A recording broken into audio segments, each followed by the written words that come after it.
आपके सामने two heaters rated as P1V and P2V are connected in series across a DC source of V by 2 volt। चलिए पढ़ते हैं इसको। दो हीटर्स है, मान लो पहला हीटर तो ये रहा और दूसरा हीटर ये रहा। इसकी पावर है P1, V, इसकी है P2, V। अब ये दोनों सीरीज में जुड़े हुए हैं। अब ये जुड़े हुए एक डीसी सोर्स से इधर प्लस लगाऊंगा, इधर माइनस, और इसकी जो वोल्टेज है वो V by 2 है। तो यहाँ पे आपको फाइंड करना है कि इस कॉम्बिनेशन की पावर कंज्यूम्ड कितनी होगी। जैसे अगर मैं कहूँ दोनों का इक्विवेलेंट रेजिस्टेंस कितना होगा, इक्विवेलेंट निकालते हैं, ऐसे पावर इक्विवेलेंट निकालनी है टोटल।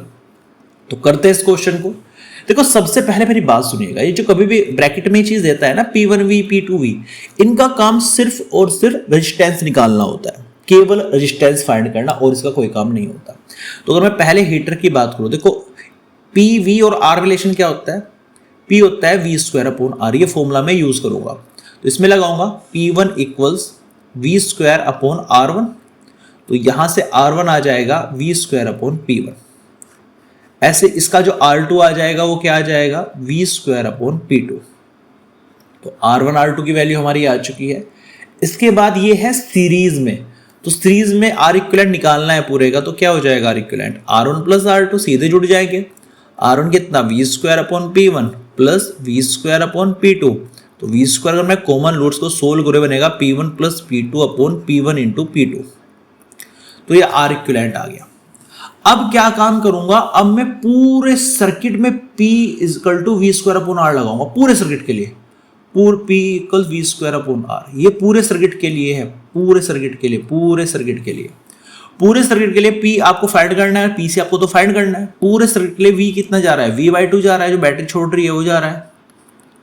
और RC हमारा कितना है, जो R इक्विवेलेंट है वो तो RC है, मतलब पूरे सर्किट का R क्या है, ये आया, यानी V² P1 + P2/P1 × P2। अब V² से V² कैंसिल हो जाएगा, 2 का स्क्वायर 4 हो जाएगा, ये ऊपर चल जाएगा तो होगा P1 P2/4 P1 + P2।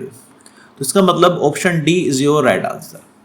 Option D आपका सही आंसर है। तो करा क्या, मैंने कुछ नहीं किया, पहले तो पूरे सर्किट का R, देखो अगर आपको पूरे सर्किट का P निकालना है तो उसमें लगाना पड़ेगा पूरे सर्किट का P = V²/R, पूरे सर्किट का, तो ये फाइंड करना है हमें।